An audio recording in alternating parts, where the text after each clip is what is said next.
Hello everyone! So andito tayo ngayon sa Bagakay, Albay.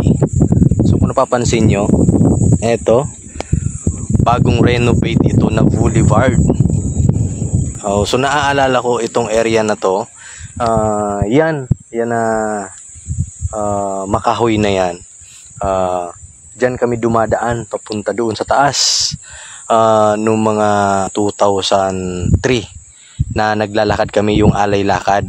Ito yung area na dito kami nagsuswimming, kasama ko yung mga tropa dun sa amin sa Purok 5.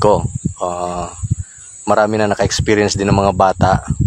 Ngayon malalaki na sila, naka-experience na sumama sa amin na alay lakad papunta rito sa lugar na to. So hindi ko lubos akalain na marirenovate na ganito kaganda, na magiging boulevard. Tingnan nyo naman kung gaano kaganda. So eto, dinadampingan pa siya. Ito yung dead end niya.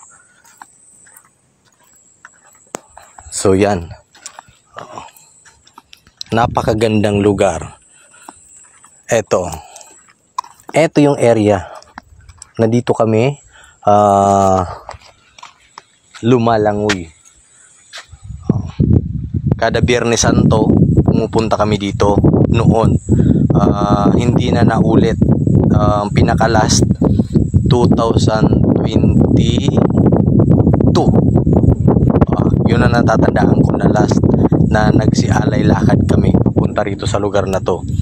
Within nakalipas na mga 3 years past, tingnan nyo naman kung gaano kaganda. Naging boulevard na siya. Hindi ko lang alam kung saan patungo tong boulevard na to. Yan, patungo na to kasi ng Humapon, Taisan, and paikot siya papunta dun sa Legazpi Boulevard. Baka nga idugtong sa Legazpi Boulevard. Aabangan natin yan. Ito, dinadampingan pa lang. Nandiyan yung beach ng Adornado Beach. Diyan yung area niya. Nung time na naglandslide yan na ano na yan, bundok na yan na maliit, na dyan kami bumababa, hindi na kami pumunta rito. Doon na kami sa Adornado. Meron lang entrance, mura lang din naman, pero ngayon hindi na nag-ooperate yung Adornado Beach.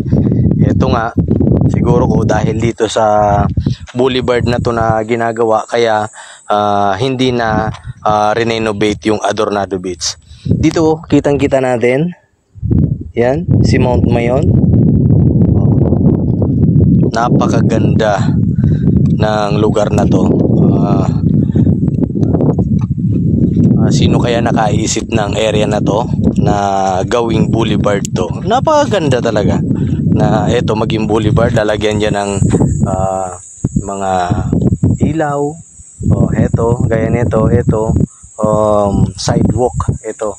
Ang design kasi niya, nakikita ko, parang parehas lang ng design dun sa Legazpi Boulevard. Baka nga kadugtong nga talaga ito.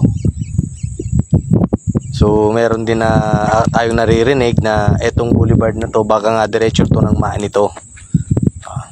Sana naman at least mas maganda yung meron tayong malawak na boulevard. At least meron dadaanan na mas malapit. And then siyempre pasyalan, tourist spot. Sino ba naman ang hindi magiging proud na magkakaroon tayo ng mga ganitong lugar na pasyalan na kitang-kita si Mount Mayon. So ito yung spot natin para mamingwit. So dito lang yan sa Albay. Albay tayo.